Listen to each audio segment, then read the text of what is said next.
32 ayes. That's more than 3/4 vote. Resolution 13 is adopted. More than $13 million will now be put towards the Dane County Jail Consolidation Project. This after a resolution passed to reallocate leftover funding in tonight's County Board meeting. NBC 15's Tyler Peters listened in on that meeting. And Tyler, what does this mean for the jail project moving forward?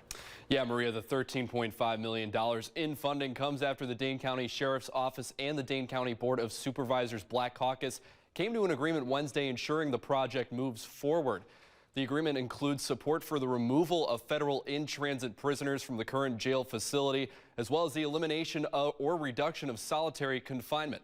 The $13.5 million approved tonight will be a combination of general obligation bonds paid over 20 years and leftover money from other projects that will now be transferred to the jail project.